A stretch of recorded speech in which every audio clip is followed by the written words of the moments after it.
Local news for Tuesday the 22nd of August. Wairarapa police are seeking information from the public following an assault in Fisher Place, Carterton over the weekend. The incident happened Saturday between 2:30 and 3:30 p.m. where an 11-year-old girl has been assaulted but uninjured.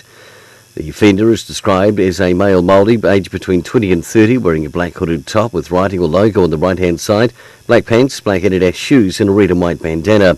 Police would like to hear from anyone who saw a person fitting the description or acting suspiciously in the area and ask them to contact them, or can call anonymously on 0800 555 111 via Crime Stoppers.